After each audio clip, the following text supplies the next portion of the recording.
El libro de Daniel descubre cómo empezó la caída de Jerusalén. Capítulo 1. El asedio que cambió la historia. En el año tercero del reinado de Joacim, rey de Judá, las sombras se cernían sobre la ciudad santa. El poderoso ejército de Nabucodonosor, rey de Babilonia, marchaba como una tempestad hacia Jerusalén. Era el año 605 a.C., y el destino del pueblo elegido estaba por cambiar para siempre. Las murallas de Jerusalén, que habían resistido durante siglos, ahora temblaban ante el rugido de los arietes babilonios.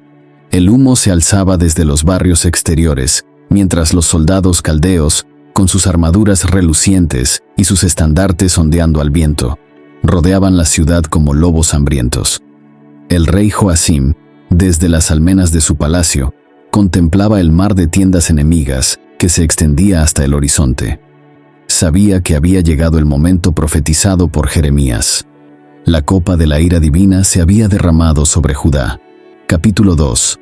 La rendición y el despojo del templo. Después de un asedio que duró muchos meses, las puertas de Jerusalén se abrieron. No fue por valentía, sino por hambre y desesperación. Nabucodonosor entró triunfante por las calles que una vez resonaron con cánticos de alabanza. El momento más doloroso llegó cuando los soldados babilonios penetraron en el templo de Salomón. Sus manos profanas tocaron los utensilios sagrados, los candelabros de oro puro, las copas ceremoniales, los incensarios que habían ardido ante el Señor durante 400 años. Cada pieza preciosa fue arrancada de su lugar santo y cargada en carros rumbo a Babilonia. Llevó también a la casa de su Dios todos los utensilios de la casa de Dios. Registran las Escrituras. El templo, que había sido la morada terrenal del Altísimo, quedó saqueado y desolado. Capítulo 3. Los jóvenes elegidos. Entre los cautivos que fueron llevados a Babilonia, había 4 jóvenes extraordinarios de la realeza y nobleza de Judá. Sus nombres hebreos resonaban con la fe de sus padres. Daniel, que significa Dios es mi juez. Ananías, Jehová es clemente. Misael, quien es como Dios. Y Azarías, Jehová ayuda. Pero en las escuelas de Babilonia, estos nombres fueron borrados. Daniel fue llamado Beltsasar, protege la vida del rey. Ananías se convirtió en Sadrac, mandato de Acu. Misael en Mesac, quien es como Acu. Y Azarías en Abed-nego, siervo de Nebo. Era más que un cambio de nombres. Era un intento de borrar su identidad, su fe, su conexión con el Dios de Abraham, Isaac y Jacob. Capítulo 4. La prueba de la mesa real. El Ashpenaz, jefe de los eunucos, recibió órdenes específicas. Estos jóvenes debían ser educados durante 3 años en la sabiduría caldea, comerían de la mesa del rey, beberían de su vino y serían transformados en consejeros babilonios. Pero Daniel, con apenas 16 años, tomó una decisión que cambiaría su destino. Daniel propuso en su corazón no contaminarse con la porción de la comida del rey, ni con el vino que él bebía. Esta no era una decisión dietética, era una declaración de fe. La comida del rey había sido ofrecida a los ídolos babilonios. Comer de ella significaría adorar a dioses falsos. Cuando Daniel presentó su petición al oficial encargado, éste tembló de miedo. «Tengo temor de mi señor el rey, que señaló vuestra comida y vuestra bebida, pues luego que él vea vuestros rostros más pálidos que los de los muchachos, que son semejantes a vosotros, condenaréis para con el rey mi cabeza».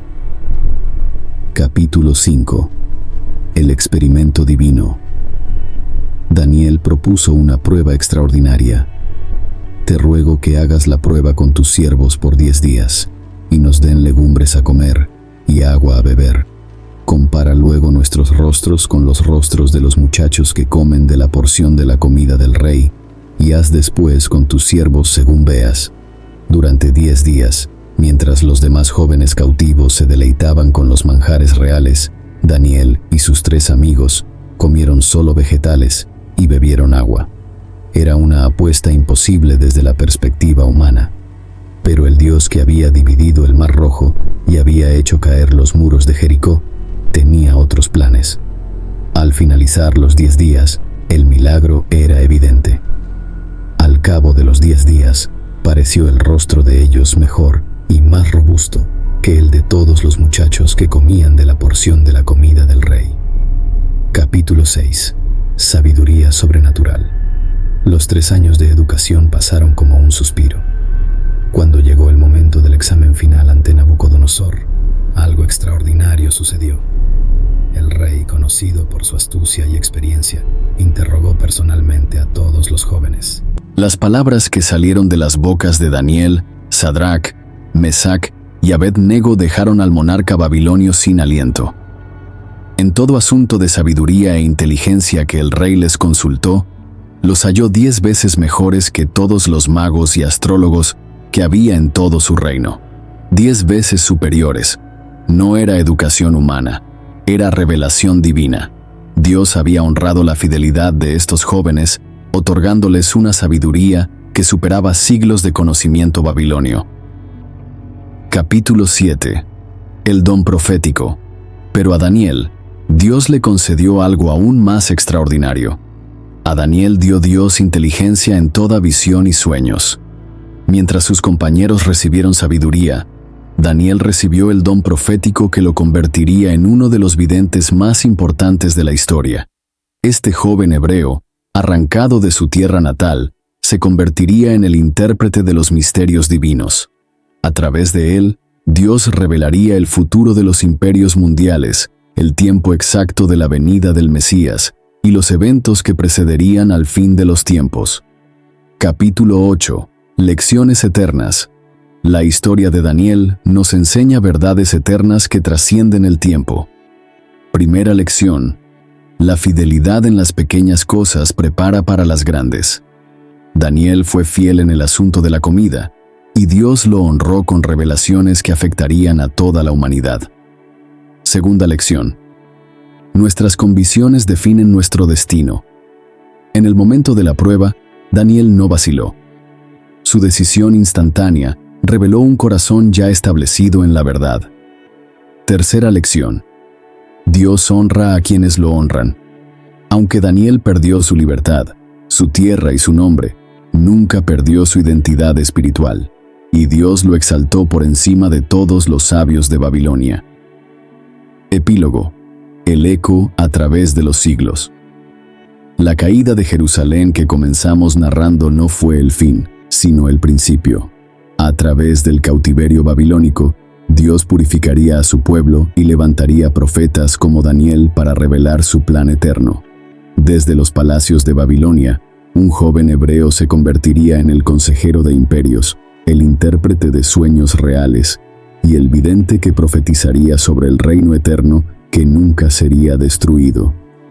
La historia de Daniel nos recuerda que aún en los momentos más oscuros de la historia, cuando las naciones se tambalean y los imperios caen, Dios sigue escribiendo su historia a través de corazones fieles que se niegan a inclinarse ante los ídolos de este mundo.